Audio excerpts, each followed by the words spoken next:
Welcome to the Middle Market Growth Conversations podcast, an ACG production. I'm Katie Maloney. We are back with another episode of our Inside DealMAX series, where we're going behind the scenes with guests involved in shaping ACG's flagship conference for the middle market, taking place April 7th through the 9th at the Aria in Las Vegas. Today, I am joined by two guests who you have no doubt run into at an ACG chapter event or a past DealMAX. They are Tony Hill, principal at Trivest Partners and chair of our 2025 DealMAX committee, and Chris Hebble, managing director at Houlihan Lokey and a former DealMAX committee chair himself. Chris and Tony, welcome to the podcast.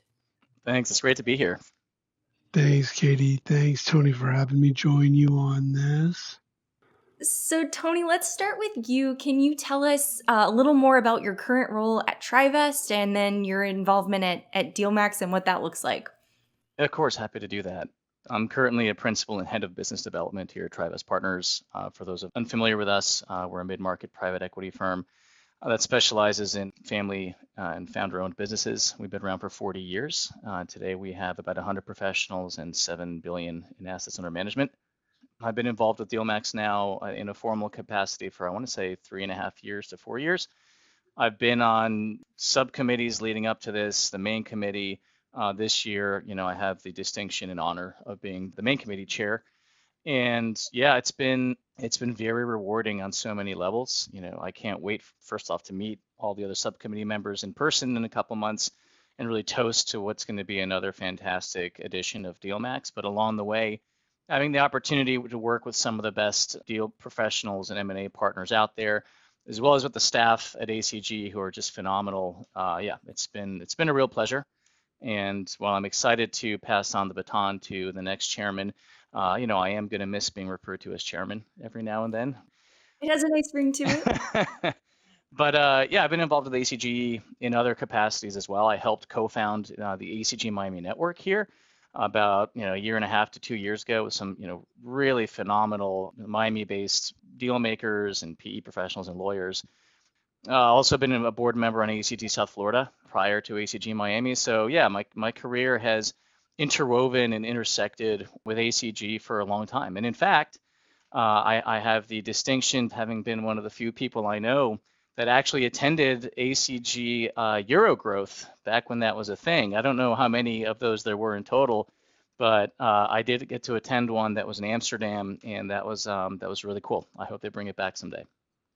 Yeah, absolutely. And we'll get more into what folks can expect from DealMAX this year under your chairmanship. But first, I want to go back to you, Chris, and ask you the same question. Can you tell us about your focus at Houlihan and what your work with DealMAX looks like this year? Sure. I'm currently a managing director in the capital markets group here at Houlihan Lokey, which happens to be the largest capital markets platform in the world with 165 professionals across the globe. And let's see, I've been coming to DealMAX now since 2001 when we had a snowstorm in Denver, Colorado.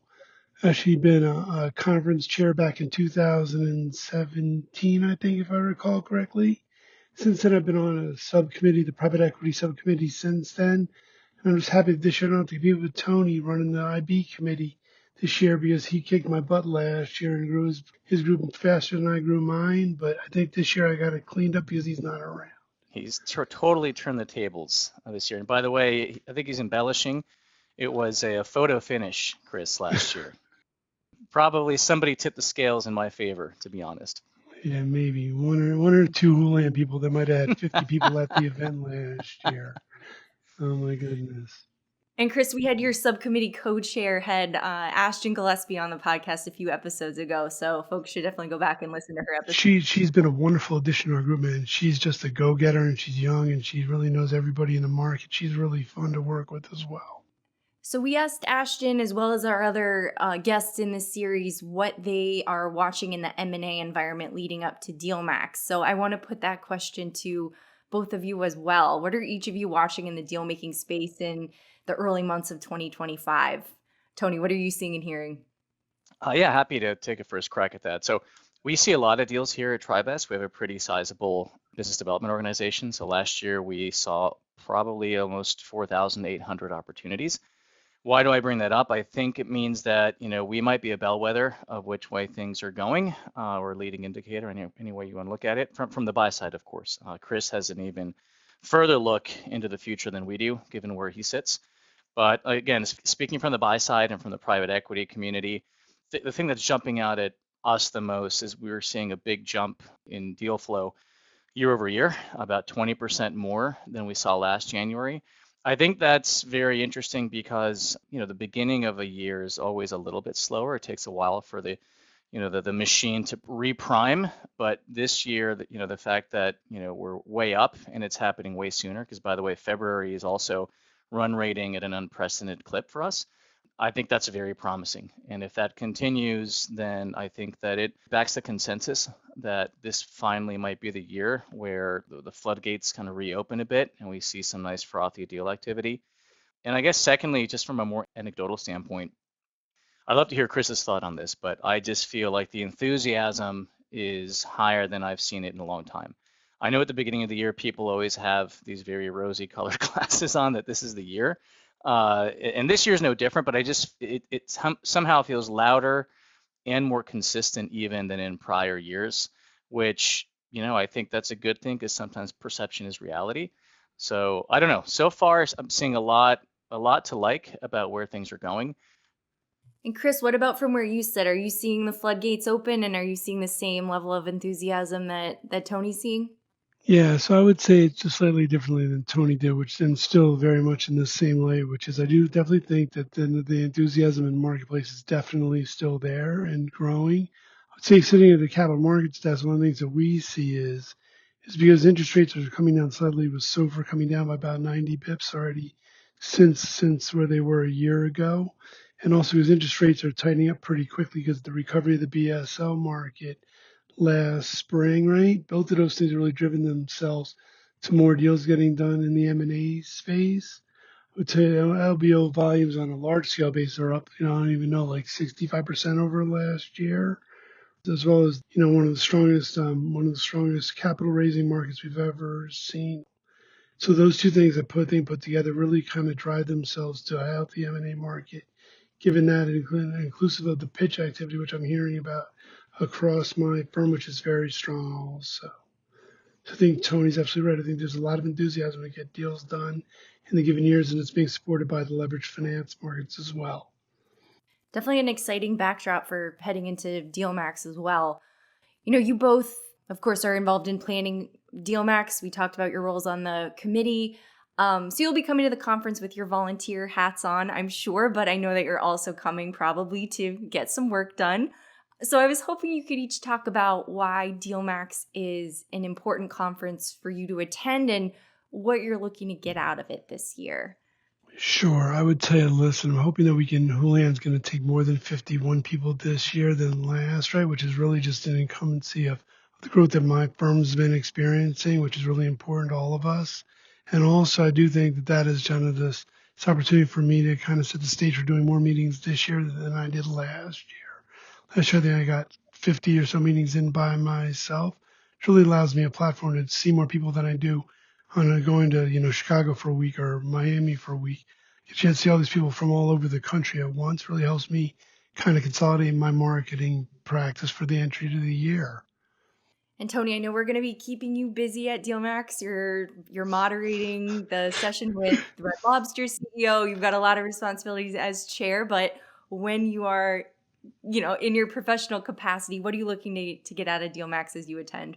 Yeah, that was a little bit of an ominous laugh from Chris. When No, you no, said no, they're no, going to be keeping it's me only, busy, he's like, you have no it's idea. it's only because I've been the chair once before, and I've been the past chair after that, and they get me busy then as well.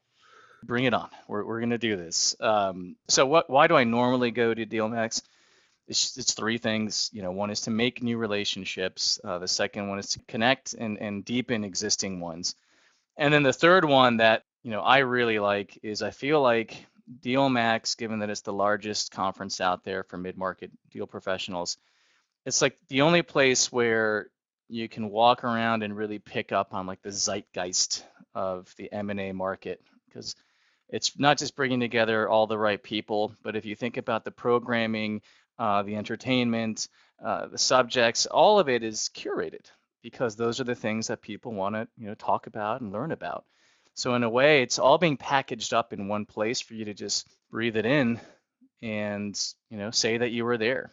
So yeah, what's going to be different this year? I'm going to be doing a few more like DealMAX chairman related things, which in all honesty, despite Chris's ominous laugh, I am looking forward to it. This is only something that I'm going to get to do one time. And so I'm really ecstatic about, meeting with our sponsors, speaking with the panelists and Fundcast guys and Demola, and helping to make this the best DealMAX that we can. Can't wait to be on the ground there with Chris and Ashton and the other subcommittee members, and very literally toast to what we've been contributing to now for several months. We've assembled a great, great team. Everybody here on all the subcommittees really cares about their ability to champion the conference and make it another record-breaking year.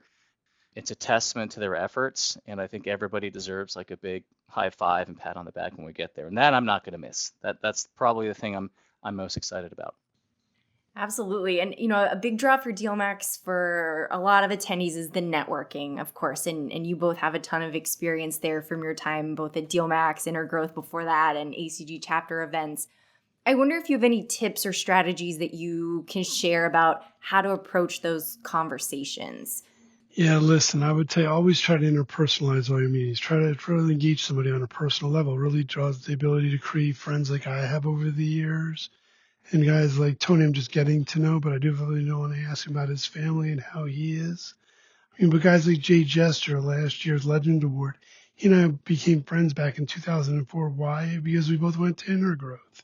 And that's really why I want to become friends with these people. So try to interpersonalize your meetings and make them more valuable than just trying to figure out how to push over a deal. Tony, what about you? Any tips or strategies that you add on to Chris's? A strategy that works well for me, and I was probably, the last guy to figure this out, but just in case there's someone else out there who hasn't figured it out, I'll share it anyway. Don't do the rat race approach to DealMAX. You're going to burn yourself out. So obviously be selective about who you plan to meet in advance because you have a lot of control over that. But open up your schedule for the universe to intervene and take you wherever it is your feet take you, on the ballroom floor or to some of the smaller breakouts or even up to the Starbucks, wherever. It's a vast space. And talk to the sponsors, to the people exhibiting, sit at the cafe and have an espresso and talk to the guy there. And ever since I've started doing that, two things took place. One, I met a ton of people I did not expect to meet and who were very valuable folks to have in my network and follow up with and all that. And secondly, you get some much needed rest because the meetings, they start to wear you out. And I don't just mean physically, but when you're kind of doing meeting after meeting after meeting, I feel like almost your mouth needs a break from repeating the same words over again in some cases. And like just having some time to recenter. And that's going to make your other meetings, I think, all the more productive if you're kind of in the right headspace going into them. One other thing, if you can, I probably shouldn't say this, but if you can score a highly sought after invitation out to Chris's Cabana, totally something worth doing. That's a great strategy. Sorry, Chris. The phone's going to start ringing off the hook now. Yes, it will. Yes, it will. Well, that's good enough. I think that's going to be my next answer anyway. But go ahead, Katie. What's the next question? Sure. Well, you kind of preempted it. I was going to ask about a relationship that originated at DealMAX that has since, grown into an important business connection for you. Chris, you mentioned Jay Jester, and Tony, you had an interesting one. We've spoken previously, and you mentioned you crossed paths with someone years ago who's now your colleague at TriVest. So I guess I'll put that question to you first. You can use that example or another, but what's a relationship you started at DealMAX that's grown into something bigger? Wow, that was, you guys remember that. Yeah, so that probably is, by the way, I could come up with a laundry list of these, but the one that I think is nearest and dearest to my heart is I was at ACG Intergrowth 2010. That was here in Miami Beach, and that was one, that was one heck of a show. It was at the Fontainebleau. And so, unbeknownst, at the time I was doing investment banking for a local boutique.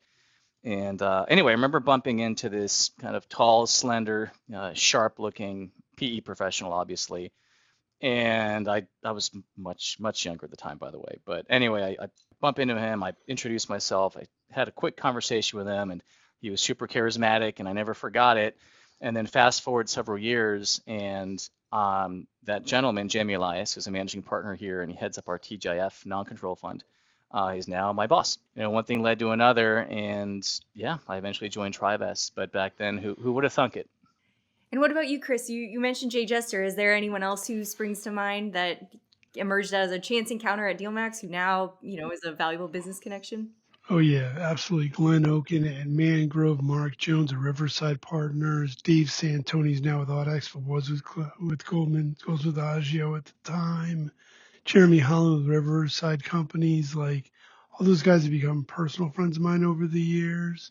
As I said, Tony and I are going to be long friends after this. That's right. Now that he's replaced Derek McDowell in my eyes, as the ultimate Trivest BD guy, I'm all good with that. That's a deep cut. That's old I am, by the way.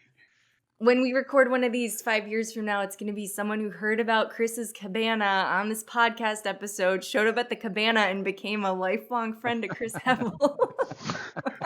You heard it here first. I'm predicting it.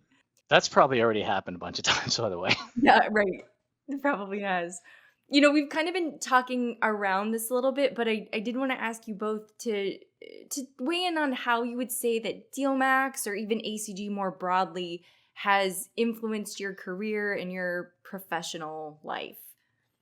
It's interesting. You said that my son, who just called me while we were on this podcast, recording this podcast, just called. He reminds me of a comment I made to him, which was, I want you to be a participant and not a spectator. So by being involved has helped me actually, be part of the organization, be part of the community, be part of the networking broadly defined throughout the U.S., right, and part of ACG. And also working with you, Katie, and the rest of the ACG team. We've all become really good friends of mine. I miss Ariel quite a bit, but it's great to have Christine Melendez back. Shannon and you and Gloria and everybody else. It's really kind of part of my everyday life right now, which I really enjoy, and I'm happy to be part of. But yeah, I always believe in being a participant and not just a spectator. I love that. Tony, what about you? For me, I guess from a business standpoint, look, it's been very productive for my career as a business developer. Right, it's just kind of covering the basic blocking and tackling of DealMAX. Like I've easily added hundreds of people to my network, maybe over 1,000 in recent years. That's obviously led to, a lot of great deal making opportunities, some of which have closed. I think personally, to me, DealMAX is the pinnacle of M&A networking. It's like the Super Bowl, and participating in the Super Bowl of anything, I think, is always something you should try to do. It's a privilege and an honor. It's a learning moment. So, like, again, speaking from more of a personal standpoint, I think just being able to be out on the field with some of the best players in the game, it makes me a better business developer myself. It's just such a great way to get better at this craft because it's one that you can improve year over year, both passively and actively. So for our last segment, we're asking a list of questions, kind of a rapid fire round that we're asking everyone on the podcast. So first up, when and where was your first DealMAX or Intergrowth, as it was known then probably? My first was in Miami Beach at the Fontainebleau in 2010. And Chris, I think you said yours earlier. Yeah, Denver, Colorado, and a snowstorm. Was a black tie dinner that night. It was a snowstorm. It was an interesting night for us. And then since then, we kind of like Super Bowl ever since then. We only did places that were warm, right? Ever since then for Intergrowth or DealMAX now. Now we're always in Las Vegas, but yeah, definitely. I was going to say, I've never experienced a snowstorm at DealMAX, so I think that event probably changed the tide on where we host these things. I'm sure it did, yes. Okay, next up, your favorite DealMAX memory. Chairing the conference in 2017 was quite the honor and the experience, as well as meeting A-Rod in 2018. I still have pictures of me being interviewed with him. Christine sent those to me a long time ago, but those are my two favorite memories so far.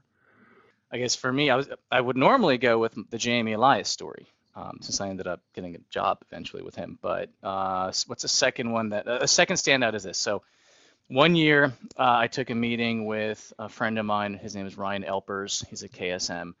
And I didn't know him at the time, but he invited me to do supercar racing. This was 2 or 3 years ago. It was a small curated group of folks. I don't know. When I think of, I don't do much supercar racing. So, when I think of DealMAX, top memory is the one that just revs to mind, pun intended, is, driving actual supercars with a professional driver at this track that's right outside of Vegas. If Ryan is hearing me, I hope he does it again. And if he wants to throw me an invite, I would totally do it again. But it's incredible, and I would never have done that if it weren't for DealMAX. But I think it speaks to the fact that this is how big it is, and people are doing these great, cool things on site, off site, morning, like very early morning, midday, late night, very late night, and you just never know the kinds of relationships you might form or where it's going to happen. I can tell you that, racing a car that fast with other people, it's a bonding experience because everyone's just like, oh my God, that was insane. So yeah, shout out to Ryan for doing that. And, I'm looking forward to seeing what this year brings. So sticking with you, Tony, what's an opportunity at DealMAX that you would say is maybe underrated or people don't take enough advantage of? Well, I'm going to try not to repeat something I said earlier. At least I'll say it. I'll repeat it, but very briefly, and then I'll try to come up with something different. Walk the floor. There's so much to see and take in. Uh, Carve out some time. One of the days, both of the days, just waltz around and see what's happening because it's big, and there's no other event like this. I really like speaking to the sponsors. They invest a lot of time and resources and treasure into supporting this great event.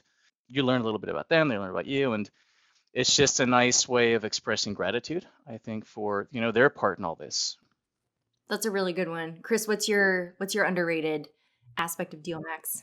I would tell you it's usually the content. Having been responsible for it in years in the past, Danielle Fugazi's been a complete massive upgrade with our organization, trying to really step it up. And so don't miss any of the content that we're actually putting forth as part of or part of the event or part of the organization.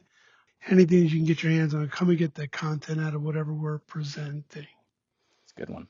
You're not too busy. Great suggestion. And a lot of that now is all up on the website. I think it went up in the last couple weeks and is continuing to be updated. But anyone listening to this that wants to see what the sessions are looking like or start to plan their schedule, it's all up on dealmax.org. It's a great suggestion, Chris. This is a lighter one, but a lot of people, I hear, track their steps while they're at DealMAX. So I wonder if you have done that and if you have an estimate of what your record is for distance walked during the event. Well, I'll go first on this one because it's pretty innocuous, but I will tell you that having to walk back and forth from the floor to the cabana is about 18 times a day. I'll tell you probably about 20,000 steps pretty easily. Although that's kind of one of the reasons why back on one of the questions you were going to ask, which is what's one of the new things, new features, Yeah. really was the steps cutting you down the distance to the cabanas.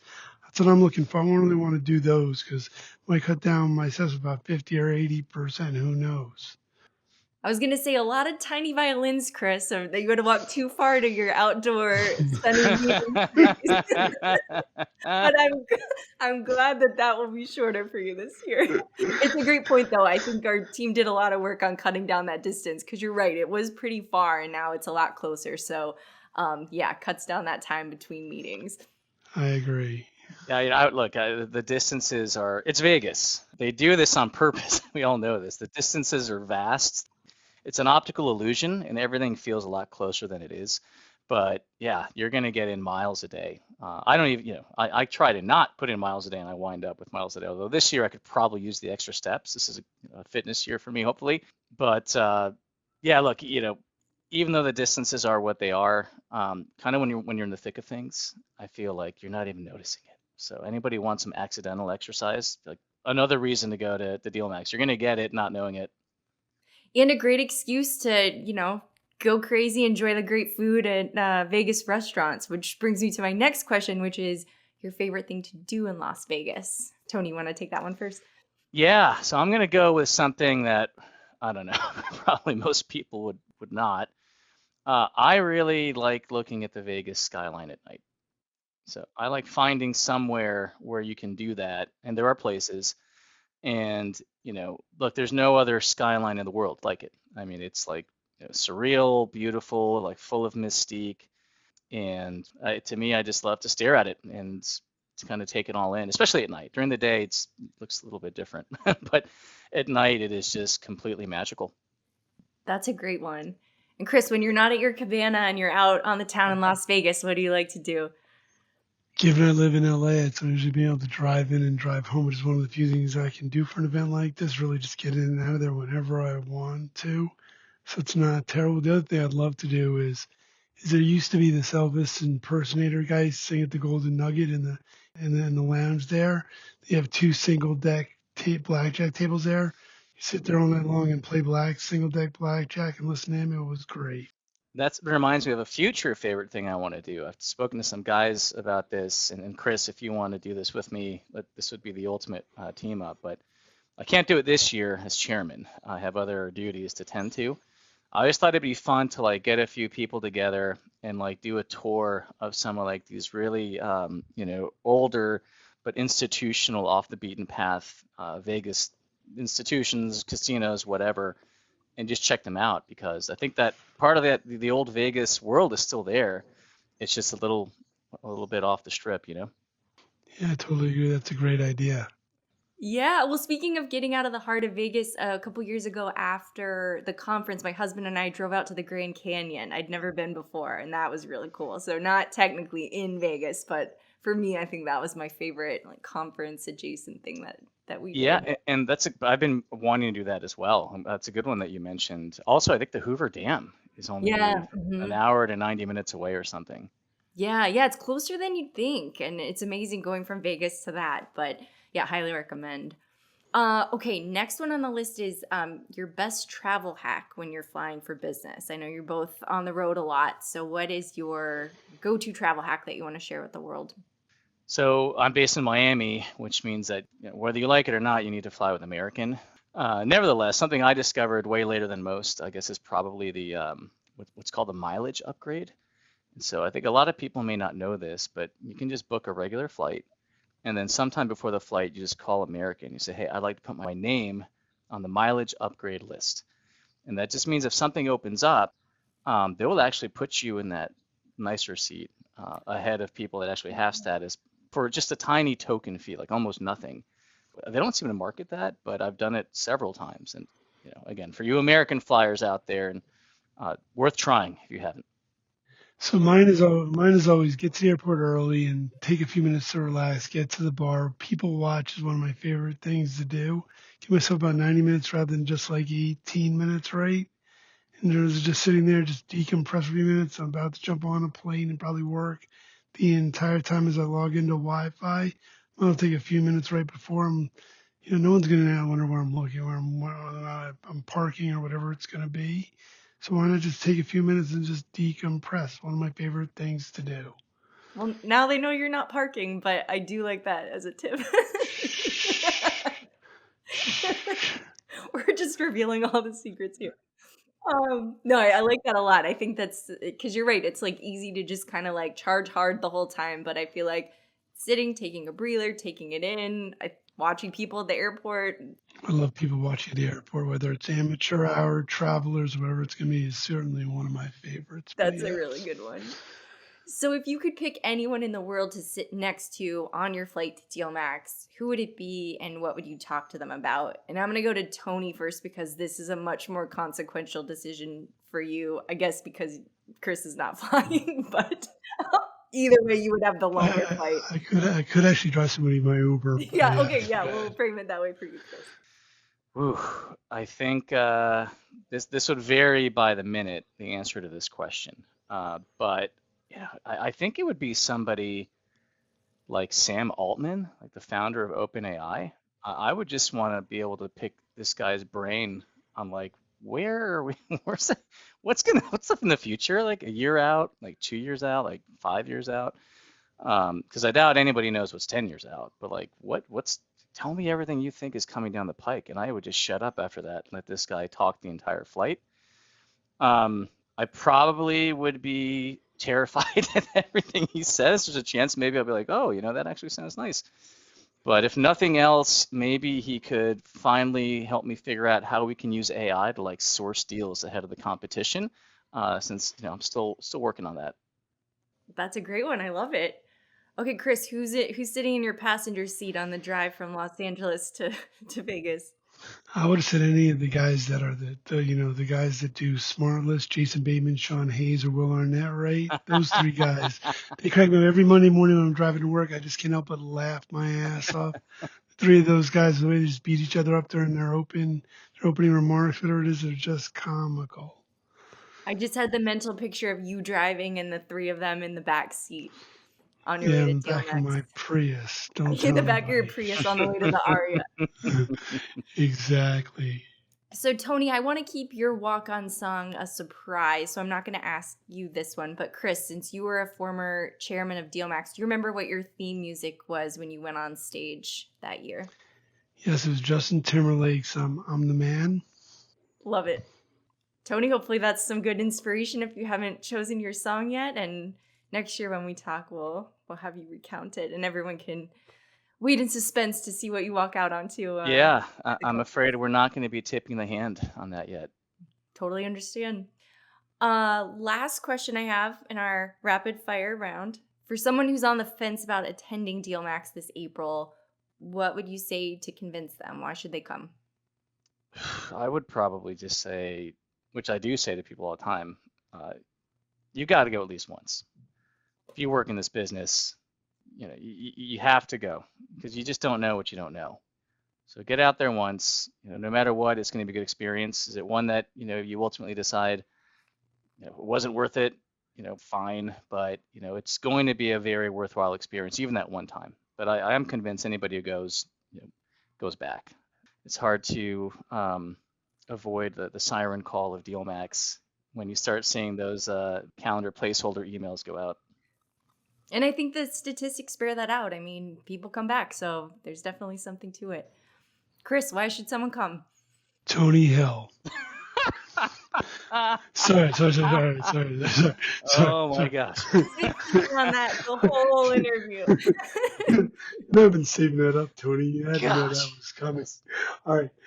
So it really is the best national platform event of the year. I mean, I've been to all the other organizations, whether it's TMA in Vegas or whatever it's going to be, or even our chapter events, whether it's LA's September event, which is great. It's a great event for the West Coast contingency, but we do draw a national kind of audience. But really, from a national platform, this is the best event of the year in finance. Chris and Tony, I want to thank you so much for doing this. This was a lot of fun, and I can't wait to see you both in person in just a couple weeks in April in Las Vegas. So thanks again for joining me on the podcast. Same here. Thanks, Katie. Chris, can't wait to see you there, bud.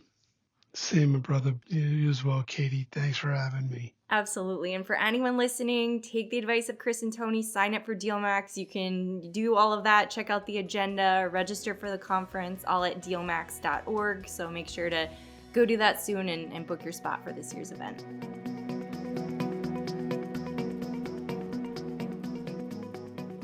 Thanks for listening to this episode of Middle Market Growth Conversations. If you haven't yet, please subscribe to the podcast in Apple Podcasts or on Spotify to make sure you never miss an episode. And if you liked what you heard today, please give us a rating and write a review. It really does go a long way in helping other listeners find out about us. This podcast is produced by the Association for Corporate Growth, the largest membership association for middle market M&A and corporate growth professionals. We host networking events across the world, we publish magazines and special reports, and much, much more. Learn more about the benefits of membership at acg.org and consider joining us as a member. Last thing, if there is a topic you want to hear us talk about on this podcast, a guest you think would be great, or even if you just have some general feedback you want to share, we would love to hear about it. Please send us a note to editor@acg.org. Thanks again for listening.